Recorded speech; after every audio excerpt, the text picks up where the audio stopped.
Lecture कदाचित part first part second असं होऊ शकेल, इव्हन युट्यूबवरती अपलोड करताना मी तसं करेन, टप्प्याटप्प्याने पुढे जाईल. मग याच्यामध्ये रिफ्रॅक्शन थ्रू प्रिझम म्हणजे सगळ्यात पहिल्यांदा मला ना प्रिझम ड्रॉ करावा लागेल. प्रिझम करताना मी तो 3D मध्ये नाही तर त्याचा क्रॉस सेक्शन किंवा तुम्ही त्याला प्रिन्सिपल सेक्शन म्हणता तो घेणार आहे आणि तो तुम्हाला कसा दिसतो तर ट्रँग्युलर शेप मध्ये दिसतो. आणि मग प्रत्येक छोटी छोटी गोष्ट तुम्ही नीट समजून घ्यावी लागेल, कशाला काय म्हणायचं, कुठल्या अँगलला काय आहे. तो इन्सिडेंट अँगल असताना सुद्धा नोट्स सगळे बुक्स त्याला आर म्हणतात, मी आय म्हणत होतो किंवा आय म्हणत असतो, पण तरी त्यांनी तिथे दिलं रिलेशन म्हणून मी त्याला इन्सिडेंट अँगलच म्हणतो, पण आय ने दाखवण्याऐवजी आर ने दाखवणार आहे. का तर नोट्स सोबत तुमचं कंपॅरिझन करताना तुम्हाला सोपं वाटावं म्हणून. इव्हन बुक्स मध्ये पण तसंच केलेलं आहे. मग सगळ्यात अगोदर एक मोठा मला काय दाखवावा लागणार, प्रिझम. तर एकदम बऱ्यापैकी मोठा मी हा प्रिझम दाखवला. मग इथं या ए ला तुम्ही काय म्हणणार, अँगल ऑफ प्रिझम. हा बी आणि सी तुम्हाला माहित आहे, बी सी हा बेस असेल ज्याच्यावर तुमचा प्रिझम बसलाय. ए बी आणि ए सी ह्या दोन काय असतील तर हे दोन सरफेसेस असतील, रेक्टँग्युलर म्हणा काय पण सरफेसेस आहेत. आणि ह्या ठिकाणी वर त्या तिथं तुम्हाला भले एक पॉइंट वर्टेक्स दिसत असेल पण ती एक एज असते, त्याच्या पाठीमागे तशीच लाईन असते बघा ना. हे असं म्हणजे साध्या सोप्या भाषेत शिकवलेलं आहे तुम्हाला की भले तुम्हाला फ्रंट जो सेक्शन आहे तुमचा तो भले तुम्हाला असा दिसत असेल समजा थोड्या वेळासाठी, पुढच्या बाजूने तुम्ही बघताय तर तुम्हाला समजा हे असं दिसतंय बऱ्यापैकी, हे असं बरोबर आहे की हे असं. पण या बाजूने बघितलं तर हे सगळी कडा दिसेल ना तुम्हाला एज तसे आहे. मग आता हे एवढं कळालं असेल तर आमची सगळ्यात जास्त बुद्धी इथे जे वापरली आम्ही जाणार आहे किंवा आम्ही युज करणार आहोत ते डायग्राम ड्रॉ करायला. का? कारण तिथं आम्हाला कळतं की आम्हाला काय काय समजायला लागेल. तर साध्या सोप्या भाषेमध्ये इथं आम्ही पहिलंच काम केलं. समजा आम्ही याच्यावरती एक इन्सिडेंट रे दाखवायचं काम केलं. मग एक रे आता खूप लांबून कुठून कसं काय आला काही देणं घेणं नाही, एक रे असा आला इथं आला म्हणल्यानंतर आपण मगाशी दाखवल्याप्रमाणे पी आणि या टॉपिकला या पॉइंटला नाव काय दिलं होतं, क्यू. मग तुमच्या लगेच लक्षात आलं पाहिजे की पी क्यू कोण आहे, तर तुम्ही म्हटलं पाहिजे की तो इन्सिडन्स रे आहे म्हणून.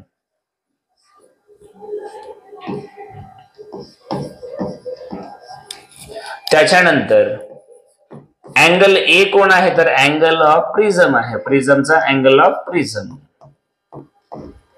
चालेल ना एवढं. आता ए बी काय बी सी काय हे सांगत बसत ना, ऑलरेडी बेसिक मध्ये झालेलं आहे. मग आता पुढे तुम्ही आलात, पुढे आलात रे आलात, इथं आला रे आला की तुमच्या लक्षात आला अरे अच्छा इयर संपलं नाही, म्हणजे इयर नाही, आता इयर संपून लगेच कुठलं मीडियम आलं, ग्लास. मग क्यू पॉइंट असा आहे की तिथे एअर संपत आहे आणि काय चालू होतं, ग्लास. म्हणजे एका मीडियम मधून दुसऱ्या मीडियम मध्ये एंट्री करावी लागेल. बरं ग्लास हे ट्रान्सपरंट मीडियम आहे का, तर आहे, म्हणून आम्ही पुढे जाऊ शकतो. तुम्ही पुढे जर लाकूड लावून ठेवलं असतं तर जमलं असतं, ते ओपेक झालं असतं, म्हणजे तुम्हाला रिफ्लेक्टच व्हावं लागलं असतं, ते पण परफेक्ट रिफ्लेक्ट झालं नसतं. मग तुमच्या लक्षात आलं असेल की इथं आम्ही आतमध्ये जाऊ शकतो, पण आतमध्ये जाताना रूल्स आहेत आणि ते रूल्स कोणी सांगितले तर किंवा लॉ कोणी सांगितलं तर स्नेल्सने सांगितले. मग आता याला पण आम्ही इथं बरोबर जमतं तसं आम्ही याला एक नॉर्मल ड्रॉ करायचं ठरवलं आणि ही अशी नॉर्मल आणली. चालते का? मग पहिल्या सरफेस वरती आहे म्हणून आम्ही याला नाव दिलं N1. आणि मग आमच्या एक लक्षात आलं की जर इथं हा सरफेस आला नसता तर हा रे सरळ इकडे निघून गेला असता, म्हणून आम्ही याला नाव दिलं ओरिजिनल पाथ ऑफ रे किंवा ओरिजिनल पाथ म्हटलं, बस म्हटलं एवढंच. पण इथं आल्यानंतर आमच्या लक्षात आलं की हा आता बेंड होणार आहे, कसं काय, पण त्याच्या अगोदर याला आम्ही म्हटलं अँगल ऑफ इन्सिडन्स I1 म्हटलं. चालतंय ना? मग I1 का आहे तर इन्सिडन्स रेने नॉर्मल सोबत केलेला अँगल असतो. मग आता आमच्या पुढे लक्षात आलं की आता हा सरळ तर जाणार नाही, बेंड होणार आहे. मग एक तर तो नॉर्मल कडे झुकायला पाहिजे किंवा नॉर्मल पासून लांब जायला पाहिजे, पण टेन्सर मध्ये जाणार ना तो, म्हणजेच नक्कीच तो काय करणार सगळ्या गावाला कळाला असेल आता, तर तो टुवर्ड्स दी म्हणजे तो समजा आता इकडे असा झुकला, मी असं म्हटलं, चालते का? तो इथं असा आला, येलो लाईन दाखवली आम्ही अशी. मग आता तुमच्या लक्षात आलं असेल क्यू आणि मी याला म्हटलं आर म्हटलं. तर आता मला सांगा क्यू आर म्हणजे कुठला कोण असेल बरं तो? तर तुमच्या लक्षात आला असेल तो आहे रिफ्रॅक्टेड रे. बरोबर आहे का रे बाळांनो? क्यू आर कोण आहे? रिफ्रॅक्टेड रे. मग या क्यू आर ने या रिफ्रॅक्टेड रे ने या नॉर्मल सोबत जो अँगल क्रिएट केला त्याला तुम्ही काय म्हणाल? R1. म्हणजे तुमच्यासाठी R1 हा जो अँगल आहे तो कोण असेल? Angle of refraction. बरोबर आहे का रे बाळांनो? मला असं वाटतं तुमचा रे P पासून क्यू पासून R कसा पोहोचला कळालं का? मग इथं कुठं काय दुसरं काय करा, असंच जातो तसंच जातो असलं काय लक्षात ठेवावं लागतं का? सरळ जे कळलं ते पुढे पुढे जायचं असतं. मग आता तुम्ही पोहोचलात कुठपर्यंत? R पर्यंत. आता R ला पोहोचल्याबरोबर तुमच्या लक्षात येतो अरे ग्लास मीडियम तर संपलं, आता पुढे काय चालू होणार? एअर चालू होणार. मग एका मीडियम मधून दुसरीकडे एंट्री. मग एंट्री म्हटलं की काय ना काय रूल्स असणार. मग तिथं परत रूल्स वापरण्यासाठी तुम्हाला काय वापरावं लागणार आहे? Snell's law. मग स्नेल्स लॉ वापरायचं म्हटलं की तो जॉमेट्रिकल फॉर्मॅट मध्ये जातो. म्हणजे सरफेसला काय ड्रॉ करावं लागणार? मग परत या सरफेसला मी एक अशी नॉर्मल ड्रॉ करायचं ठरवलं आणि याला म्हटलं N2. आणि मी याला या नॉर्मल इथपर्यंत ट्रेस केलं. पुढे मला लागणार आहे. आणि मग आता परत इमॅजिन केलं की बाबा हा जर सरफेस समजा कंटिन्यू ग्लासच असता तर तो परत असा गेला असता ना. पण आता तो नॉर्मल कडे जाणार का अवे फ्रॉम नॉर्मल जाणार? मग समजा हा इकडे न जाता हा थोडासा बेंड झाला आणि मग याला आम्ही येस म्हटलं. काय म्हटलं? आणि मग याला म्हटलं इमर्जन्स किंवा इमर्जंट म्हटलं तरी चालेल, इमर्जंट रे म्हटलं तरी चालेल. आणि मग हा जो अँगल आहे याला म्हटलं I2 म्हटलं. काय म्हटलं? आणि मग इथं आम्ही म्हटलं I2. अँगल I2 हा खरं तर कोण आहे बाळांनो? तर या दुसऱ्या सरफेस साठी अँगल ऑफ रिफ्रॅक्शन आहे.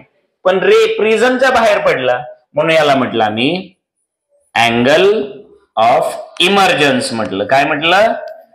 किंवा इमर्जंट अँगल म्हटलं तरी चालेल किंवा दुसऱ्या सरफेस साठी तो अँगल ऑफ रिफ्रॅक्शन म्हटलं तरी चालेल. इथपर्यंत कळलं का?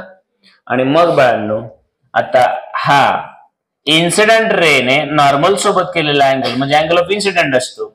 पण या केसमध्ये जनरली हे कशाने दाखवतात? R2 ने. आम्ही कशाने दाखवू पण तो त्यासाठी अँगल ऑफ इन्सिडेंटच आहे ना, विषय संपला. मग R2 हो आहे. तर आता मला सांगा मग R2 कोण आहे? तर मी म्हटलं अँगल ऑफ इन्सिडन्स. नाही रे बाळांनो, इन्सिडन्स आणि पुढे म्हटलं फॉर सेकंड सरफेस. चालेल का रे बाळांनो? दुसऱ्या सरफेस साठी. बस म्हणजे आपल्याला जे वाटतं तसं एक्झॅक्टली त्याने जसं लिहिले तसंच काय नाही. आम्हाला जे सोपं सोपं कळत गेलं तसं. तिथपर्यंत सगळं समजलंय का? मग आता या केसमध्ये आपण एक छोटस काम करायचं. फक्त हा इमर्जंट रे जो आहे ना हा पाठीमागे असा ट्रेस केलाय फक्त. तर याला तुम्ही मगाशीच नाव दिलं होतं अँगल ऑफ डेव्हिएशन डेल्टा. मी याला असं म्हटलं तर चालेल का? Angle of deviation. इथपर्यंत बघा चालेल का रे? हा. मला आता सांगा हे सगळंच्या सगळं तुम्हाला कळलंय का? नक्की कळलं? मग याच्यामध्ये आता तुम्हाला एवढं कळालं असेल की आता जर बारकाईने तुमचं लक्ष असेल तर की हा एवढा टोटल अँगल किती आहे? 90. आणि हा एवढा टोटल अँगल किती आहे? बरोबर आहे का? हा. मग आता का 90? तर तुम्हाला माहिती आहे ह्या नॉर्मल सरफेसला असतात. मग एवढं सगळं तुम्हाला समजलं असेल तर आता आपण वन बाय वन याच्यातले काही रिलेशन्स लावायचे असतात आपल्याला.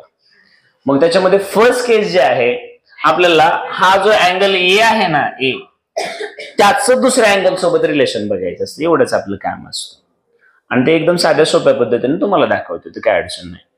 पण आपली बुद्धी इथे आपण अगोदर वापरायची होती. मला असं वाटतं एकदम व्यवस्थितपणे आपण ते ड्रॉ केलंय.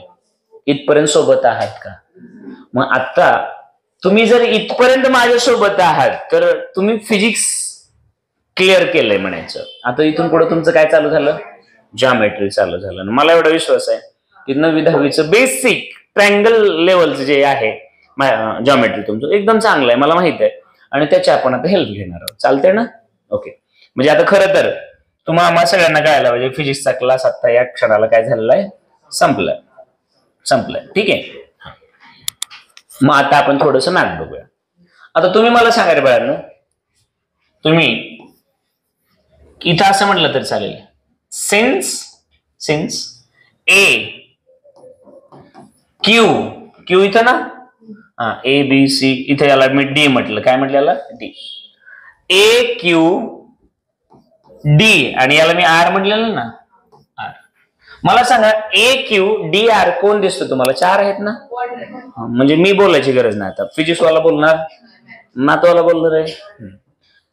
ए Q D R is a quadrilateral, बरोबर आहे का? मग आता तो क्वाड्रिलॅटरल आहे आणि तुम्हाला हे कळालं असेल also angle Q plus angle R, angle Q plus angle R is equal to 180 degree ना रे. मग आता मला सांगा की जर हे दोन 180 असतील तर अँगल ए आणि अँगल डी किती असावे लागतील? का बरं? कारण ट्रायंगल मध्ये जे 3 अँगल असतात त्यांची बेरीज 180 आणि क्वाड्रिलॅटरल मध्ये जे 4 असतात, कुठल्या याच्यामध्ये कुठले क्वाड्रिलॅटरल बघा, रेक्टँगल बघा, स्क्वेअर काय बघायचं बघा, किती बेरीज असले पाहिजे? 300. एवढं बेसिक तर आहे ना आपलं. मग 360 पैकी हे दोन किती झाले? 180. तर राहिलेले हे दोन सुद्धा पक्का, राहिलेले हे दोन सुद्धा नक्की ना? मग मला सांगा therefore angle A plus angle D is equal to 180 degree. मी याला 1 नंबर इक्वेशन म्हणलं तर चालेल का? आता अँगल ए आणि डी 180 का? याचं उत्तर तुम्हाला फिजिक्स वाल्याने दिले का मॅथ वाल्याने? पक्का आहे का? इथं थोडाही डाऊट असेल तर सांगा. चौघांची बेरीज किती असते? 180, सॉरी 360. 360 पैकी दोघं कितीचे गेले? 100. राहिलेले दोघं हे मी सांगायची गरज, ते मॅथचे लोक बघून घे. मग आता मला सांगा नाव ट्रायंगल QDR घेतला, कुठला घेतला? QDR, किंवा नाव इन अ ट्रायंगल QDR म्हटलं तर मला सांगा याच्यामध्ये angle R1 plus angle R2 plus angle D is equal to 180 ना रे. का बरं? तर ते तुम्हालाच माहिती. ट्रायंगल मध्ये जी काय 3 अँगल असतात त्यांची ऍडिशन किती होत असते? चला मग याला मी म्हटलं 2 नंबर म्हटलं, चालतंय का? मग आता 1 आणि 2 च्या राईट हँड साइड म्हणजे लेफ्ट सुद्धा. Therefore angle A plus angle D is equal to angle R1 plus R2 plus angle, मग डी आणि D, therefore angle A is equal to angle R1 plus angle, मग थोडक्यात A is equal to R1 plus, असं बोललं तर चालतं का? मग याचं कन्क्लुजन नेमकं काय आहे? काय कळालं बरं आम्हाला? तर तुमच्या लक्षात एक साधी सोपी गोष्ट यायला पाहिजे की या कुठल्याही कुठल्याही प्रिझम साठी जो अँगल ऑफ प्रिझम ए असतो तो कोणाबरोबर असतो? तो तुमच्या लक्षात आलं पाहिजे की पहिल्या सरफेस साठी जो अँगल ऑफ रिफ्रॅक्शन असतो आणि दुसऱ्या सरफेस साठी जो अँगल ऑफ इन्सिडेंट असतो, त्या दोघांची जेवढी बेरीज येते तेवढा कोण असतो? किती सुंदर रिलेशन आहे ते मला सांगा. तुमच्या लक्षात येते का? हे का नीट बसा, जास्त वेळ घेणार नाही, परत एक 10 मिनिटाचं. आणि बेसिकली ते माझं लेक्चर नाही, ते मॅथवाल्याचं लेक्चर, आणि ते पण कुठल्या लेवलला? 8वीच्या लेवलला, त्याच्यापेक्षा जास्त पुढे नाही. म्हणजे इथून पुढे जे तुम्हाला 10 मिनिटं द्यायचे ते ना 9वी ना 10वी ना 11वी, कितीसाठी? फक्त 8वी साठी द्यायचे. चालेल? ओके चलो. मग आता पुढे बघायचं आहे सेकंड, याच्यातला सेकंड पॉइंट बघणार आहे मी. अँगल ऑफ डेविएशन डेल्टा, त्याच्यासाठी रिलेशन बघणार आहे. चालते? तर आता मी एक छोट काम करणार आहे, मी थोडस कन्स्ट्रक्शन करणार आहे. मी तुम्हाला नेहमी सांगतो जॉमेट्री काय भारी वाटते, कारण जॉमेट्री मध्ये आपल्याला स्कोप असतो. ह्याला असं समजा, त्याला हे म्हणा, त्याला हे नाव द्या, असं ड्रॉ करा, तसं, म्हणून जॉमेट्री भारी असतं. आता इथं काहीच अँगल नाही तर मी याला थोड्या वेळासाठी मी याला नाव दिलं थीटा. चालेल का? याला नाव दिलं मी अल्फा आणि याला नाव दिलं मी बीटा. चालेल का रे बाळांनो? सोपं आहे ना? मी काय केलं ते कळलं का?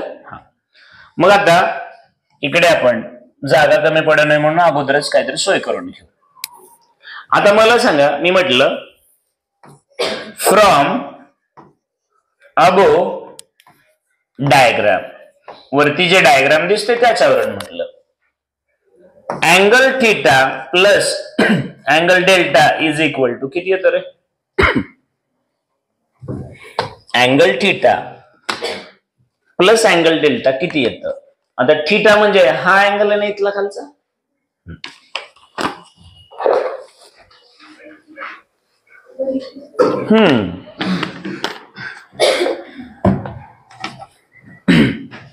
ती लाईन ड्रॉ करतो इकडे ही, आणि हा तुमचा डेव्हिएशन, हा कोण आहे?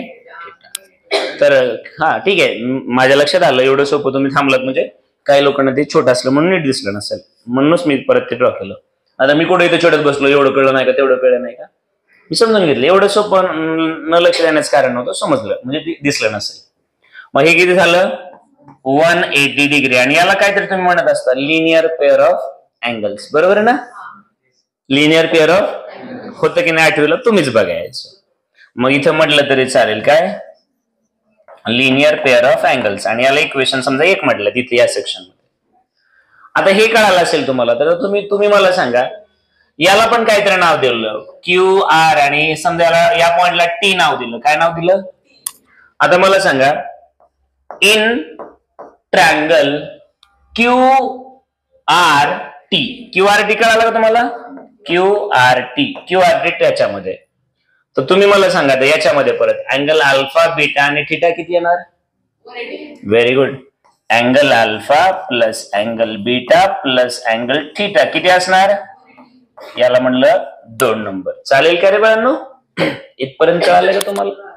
मग मला सांगा, आता इक्वेशन 1 आणि 2 याचा विचार केला तर राईट हँड साइड परत सारख्या, म्हणजे लेफ्ट परत. मग इकडे मी असं केलं, therefore angle delta plus angle theta is equal to, हे पुढे मागे गेलं, मुद्दाम केलं, काय चुकलं का?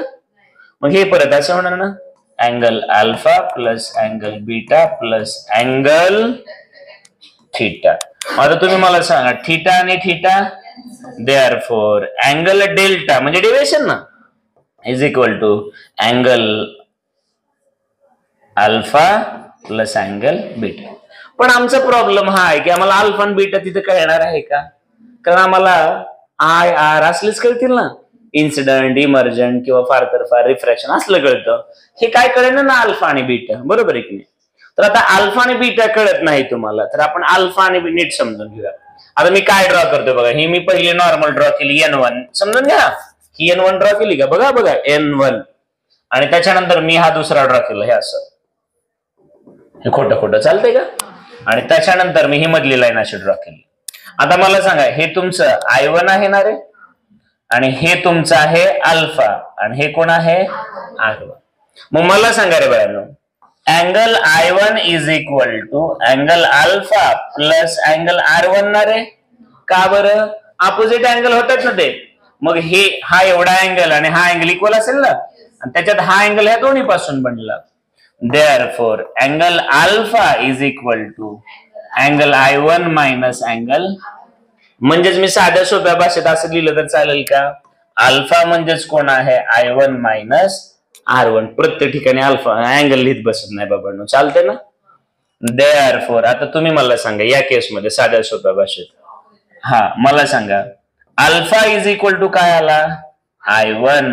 हा, मग मी असं लिहितो बरं का, इथं लिहितो मी, since alpha is equal to I1 minus R1. हे कळले का? परत बोलू, काही अडचण? आपलं काय कोणी विचारणार एवढाच वेळ का लागला? समजलं नाही तर मात्र मी स्वतःला विचारत असतो, लेकरांना का समजलं? ज्ञानेश्वरी कळालंय, हे पक्क कळालंय. जर आता हे एवढ्या गर्दीमध्ये जर एखाद्याला नसेल कळालं तर त्याला दुसरी केस तरी समजा. आता दुसरं बघू आपण. हे याचं काम झालं आता समजा. आता आम्हाला काय शोधायचं आहे? बीटा. मग बीटा शोधण्यासाठी दुसऱ्या सरफेसला यावं लागेल. चला आता मी हे ड्रॉ केलं, दुसरी नॉर्मल ड्रॉ केली, कुठली? हा N2. त्याच्यानंतर परत हा इमर्जंट रे S ड्रॉ केला, चालतंय का? आणि तो माग असा ओढला, खोटा हा इकडे, चालतंय ना? मग आता याच्यामध्ये बघा, आता नीट बघायचं बरं होतं काय. आता या केसमध्ये मला सांगा, हा मधला इकडे वरती आम्ही काय घेतलाय बीटा, आणि खाली कोण घेतलाय R2, आणि इकडे कोण घेतलाय I2, बरोबर आहे का. मग आता मला सांगा I2 is equal to beta plus R2 ना रे बाळांनो. Therefore beta is equal to I2 minus, मग बीटाची पण किंमत कळाली का तुम्हाला आता, सेमच. मग मला सांगा also beta is equal to I2 minus R2. आता अल्फाची पण किंमत आहे आणि बीटाची पण आहे, ह्या सगळ्या ठेवू शकता ना वरती. मग आता याची गरज परत संपली.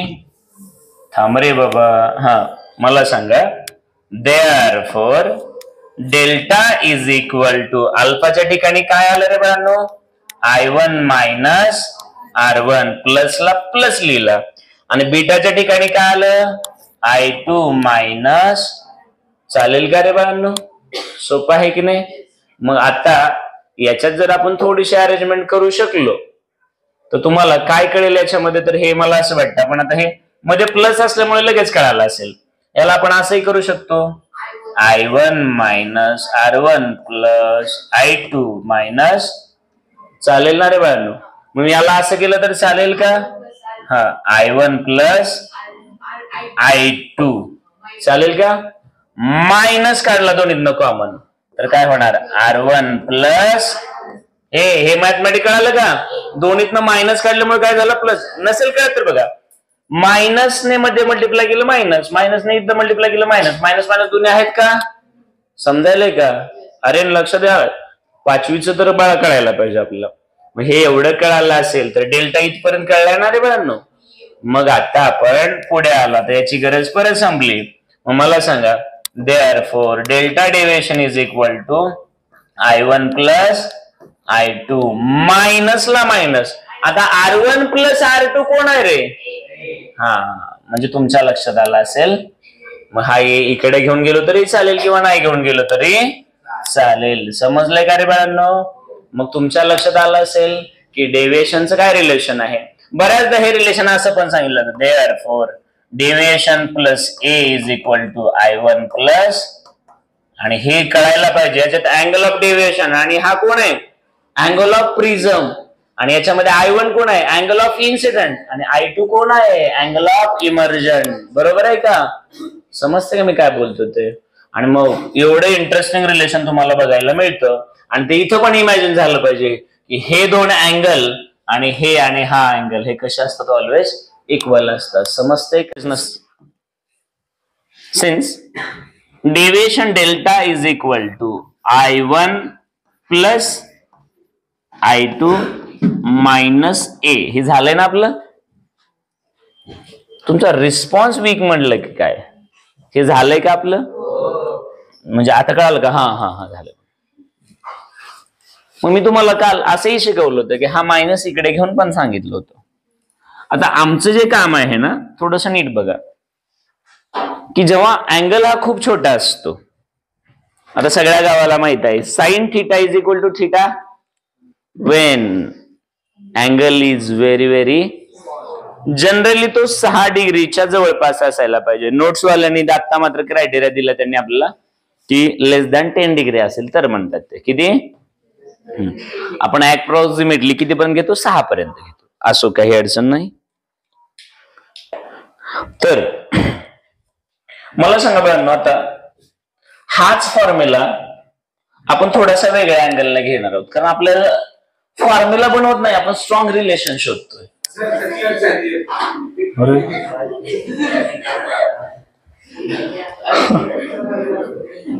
मला वाटलं सापाला काय केलं, बरं मी उडी मारली नाशी काहीतरी असो. इथून पुढचं लेक्चर टाकतो.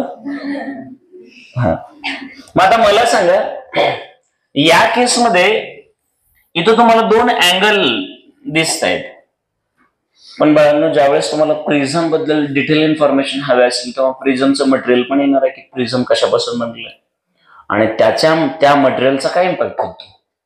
आता इथं मला सांगा अँगल ऑफ डेविएशन जो आहे तो कोणाकोणावर अवलंबून आहे, इथं आम्हाला दिसतं.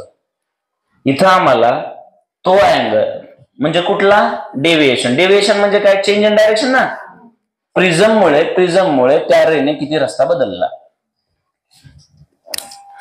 या प्रिझममुळे या रेने एवढा रस्ता बदलला, बरोबर आहे का. म्हणजे एवढं त्याचं काय झालेलं आहे, डेव्हिएशन झालेलं आहे, ते मी इथं दाखवलंय. मग मुद्दा असा आहे की आम्हाला हा फॉर्म्युला काय सांगतोय की हे जे डेव्हिएशन आहे हे या अँगलवर डिपेंड आहे, या अँगलवर डिपेंड आहे, या अँगलवर डिपेंड आहे, असा हा फॉर्म्युला बोलतोय, बरोबर आहे का. पण जेव्हा हे अँगल खूप खूप खूप खूप छोटे असतील तेव्हा कसं असेल, तर त्यासाठी तुम्हाला एक छोटस काम करायचं. इकडे बघा आता बाळांनो, जर मी तुम्हाला असं बोललो थोड्या वेळासाठी की हा तुमचा प्रिझम आहे आणि हा तुमचा अँगल ऑफ इन्सिडेंट रे आहे, आणि मग तो इकडे न जाता समजा तो इथं आला, हा परत दुसरा, आणि तो समजा इकडे गेला, तर तुम्हाला माहित आहे, नीट बघा ना,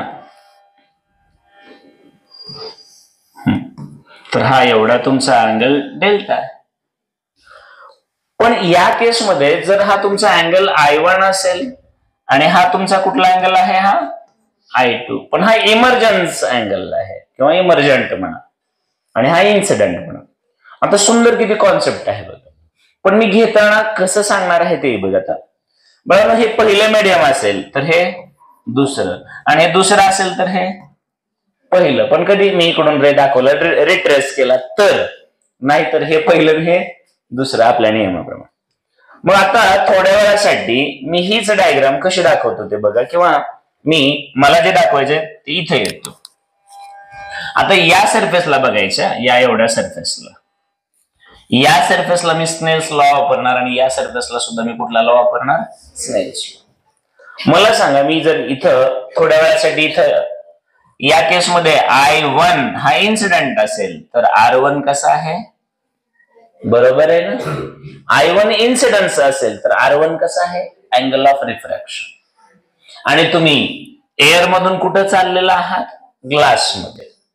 या केसला इथं जर R2 इन्सिडन्स असेल तर I2 रिफ्रॅक्शन आहे, ज्याला तुम्ही इमर्जंट पण म्हटलं. पण जर उलट असेल, I2 असेल, इकडून जर जात असेल तर तो प्रिन्सिपल ऑफ रिव्हर्सिबिलिटी शिकलोय.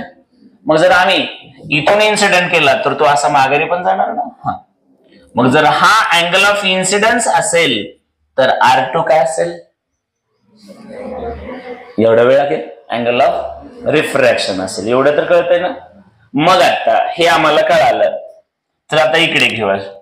आता मला सांगा, हा R1 आहे, तर तुम्हाला कळालं असेल हा कोण आहे, सॉरी खालचा, हा एवढा, हा कोण असेल. मग आता मला सांगा, I1 अँगल ऑफ इन्सिडन्स जेव्हा आहे, अँगल ऑफ इन्सिडन्स, त्या केसमध्ये मला सांगा R1 कोण आहे, अँगल ऑफ रिफ्रॅक्शन. चालेल का रे बाळांनो. आणि मी जर म्हटलं I2 अँगल ऑफ इन्सिडन्स म्हटला, तर इन्सिडन्स याचा अर्थ मी कसं दाखवलं कळालं का, हा इकडून असं दाखवतोय, समजते का मी काय घेतोय. नोट्स मध्ये असं काही डिटेल दिलेलं नसतं, पण तुम्ही कन्फ्युज होता. बऱ्याचदा असं होतं की त्यांना कळतं की प्रिन्सिपल ऑफ रिव्हर्सिबिलिटी झालेलं आहे, ते सरळ देतात, त्यांच्या डोक्यात हे नसतं किंवा त्या लेकराला जड जाईल का वगैरे वगैरे, कारण त्यांना माहिती आहे आम्ही शिकवलं. पण त्या क्षणाला तुमचे ते लक्ष देत नाही, तुम्हाला ते त्रासदायक वाटतं. मग इकडून जात असेल तर हा एवढा अँगल जो आहे तुमचा, हा R2, तो कोण ठरेल आता, अँगल ऑफ रिफ्रॅक्शन दुसऱ्या सरफेस साठी, बरोबर आहे का रे बाळांनो. मग या सरफेसला आणि या सरफेसला, दोन्ही सरफेसला मी स्नेल्स लॉ वापरू शकतो की नाही. मग आता मी जर म्हटलं की याला थोडस आपण छोटं करूया आणि याला थोडस आपण इकडे बाजूला सरू करूया, आणि मग आपण आता आपली बडबड चालू करूया. तर आता इकडे मला सांगा, मी म्हटलं by using Snell's law for first surface, म्हटलं मी पहिल्या सरफेस साठी, तर काय असेल रे, साइन I1 ना रे, divide by sine R1 is equal to refractive index of second with respect to बरोबर आहे का? यालाच काही ठिकाणी आपण डायरेक्ट म्यू देतो, माहिती ना सगळ्यांना? हा, कळलं ना हे सगळं? हा. आणि मग मला सांगा, मी याला असं लिहिणार आहे बघा, मी याला म्हटलं इक्वेशन नंबर इथं म्हणलं 1 म्हणलं चालेल. पण तुम्हाला माहिती नाही बघा, since sine I1 is equal to I1, याचा अर्थ काय? अँगल खूप मोठा आहे का खूप? जेव्हा अँगल खूप छोटा असतो तेव्हा साइन I1 जो की डिग्री मध्ये असतो, हा मात्र कशात येतो? ते पार डिटेल अनालिसिस करून दाखवलं तुम्हाला, सगळं व्हॅल्यू वगैरे काढून दाखवलं ना तुम्हाला. मग मला सांगा, सिमिलरली हे असं होईल ना रे, sine R1 is equal to R1, बरोबर आहे का? मग मी याला असं केलं तर चालेल का? पहिलं तर असं होईल ना, I1 by R1 is equal to mu म्हणलं तर चालेल का? चालतंय ना ते. पण हे म्यू म्हणजे काय? Refractive index of second with respect to, असं सुद्धा म्हणू नका, तर डायरेक्ट हे म्हणा, refractive index of prism material with respect to air. दुसरं मीडियम कोणाचं आहे? दुसरं प्रिझम बनलं ना त्याच्यापासून. तुम्ही एअर मधून रे कशात घेऊन चालला? हे दुसरं मीडियम म्हणजे प्रिझमचं, बरोबर आहे. मग रिफ्रॅक्टिव्ह इंडेक्स कोणाचा? प्रिझमचा. प्रिझम कशाचा घेतलाय? समजा ग्लासचा, म्हणजे refractive index of glass with respect to, म्हणजेच refractive index of glass with respect to, असंच बोलणार आहे बघा आपण. हा, मग मला सांगा, therefore I1 is equal to mu R1, चालेल का? चालेल का? त्यात माझा काय रोल आहे ते जाऊन विचारा ना 5वीच्या गणिताच्या शिक्षकांना. हे इकडे गेले, मी काय करू? फिजिक्स वाला ग बसतो तिथं, बरोबर आहे की नाही? हा, मग आता मला सांगा, मी म्हटलं सिमिलरली, आता नीट बघा रे बघा, या सेकंड सरफेसला मी याला म्हटलं अँगल ऑफ इन्सिडन्स, आणि याला इकडून इकडे दाखवलं तर काय होईल? Sine I2 by sine R2, refractive index of second with respect to फर्स्टच. असं का केलं? कारण मला इकडून इकडे दाखवायचं, म्हणजे फर्स्ट आणि सेकंड परत हेच दाखवलं मी, काय ग्लासच दाखवलं, कळलं का? म्हणजे प्रिझमच मटेरियल दाखवलं मी. तसं का केलं कळलंय का अगोदर? अरे बाबांनो, मी इकडून इकडे म्हणजे पहिलं मीडियम हेच दाखवलं, आणि दुसरं जर मी इकडून इकडे दाखवलं असतं तर पहिलं हे झालं असतं, दुसरं ते. मला तसं नव्हतं करायचं. पहिलं एअर ठेवलं, दुसरं ग्लास, इकडून इकडे गेला, पहिलं काय ठेवलं एअर आणि दुसरं ग्लास, म्हणजे मला फॉर्म्युला बनवायला सोपं जाईल म्हणून मी असं केलं. मग मला सांगा, परत हे अँगल खूप खूप छोटे, म्हणून तुम्ही काय करणार रे? हा, हे डायरेक्ट असेल, sorry, refractive index of second with respect to first, म्हणजेच मी होणार आहे बाळांनो. मग मी आता हे साइन वगैरे फंक्शन काढू का? therefore I2 by R2 is equal to mu, therefore I2 is equal to mu R2, चालेल का? मग इथं I1 म्यू R1 आणि हे म्यू R2, चालतंय का? मग तुम्ही मला सांगा बाळांनो, तुम्हाला I1 आणि I2 साठी काय व्हॅल्यूज भेटलं कळालं असेल. मग तुम्हाला ऑलरेडी माहित आहे, तुम्ही काय म्हणता बघा, इकडे बघा, तुम्ही ऑलरेडी काय शोधले कालच्या लेक्चर मध्ये? तर since angle of deviation A is equal to I1 plus I2 minus A, असंच केलं ना तुम्ही. मग I1 कोण झालेला आहे? तर मला असं वाटतं mu R1 plus mu R2 minus येणार बघा. मग याच्यामध्ये जर आम्ही म्यू कॉमन काढला तर काय होणार? R1 प्लस मायनस, पण बाळांनो R1 प्लस R2 ची व्हॅल्यू काय आहे? हेच आहे ना, म्हणजेच काय झालं हे? तर म्यू A मायनस A. मग याच्यामध्ये A कॉमन काढला तर काय होईल? Mu minus, therefore angle of deviation is equal to A mu minus 1. आता मजा काय आहे बघा, तुम्ही या दोन फॉर्म्युलाचं कंपॅरिझन करायचं आहे. हा पहिला फॉर्म्युला आणि दुसरा. पहिला फॉर्म्युला सांगतो की तुमचा जो रे ज्याचे डायरेक्शन बदलणार आहे, म्हणजे अँगल ऑफ डेविएशन जो होणार आहे तो कोणावर अवलंबून आहे? इन्सिडेंट अँगल वरती. इथं कुठं तुम्हाला इन्सिडेंट अँगल दिसतो का? तर तो काय म्हणतो? For small angle, for small incident angle, बरं का. जेव्हा तुमचा इन्सिडेंट अँगल कसा असतो? खूप खूप छोटा असतो, तेव्हा जे तुमचं डेविएशन होणार आहे ते त्या अँगलवर अवलंबून, ते दोघांवरच अवलंबून आहे.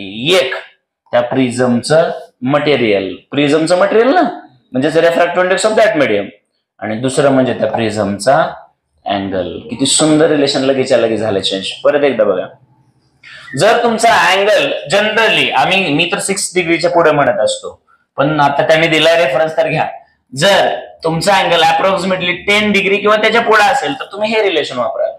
पण तुमचा अँगल खूप छोटा असेल तर तुम्ही हे रिलेशन वापरा. आणि जेव्हा अँगल ऑफ इन्सिडन्स हा खूप छोटा असतो तेव्हा त्याच्यावर तुमचं डेव्हिएशन अवलंबून राहत नाही. तुमचं डेव्हिएशन कशावर अवलंबून असतं, म्हणजे रे जो रस्ता बदलणार आहे तो कशावर अवलंबून आहे, त्या प्रिझमच्या मटेरियल वरती आणि त्या प्रिझमच्या अँगल वरती. जेवढा अँगल जास्त तेवढं डेव्हिएशन जास्त, जेवढ्या मटेरियलचा रिफ्रॅक्टिव्ह इंडेक्स जास्त तेवढं डेव्हिएशन जास्त. समजतंय का?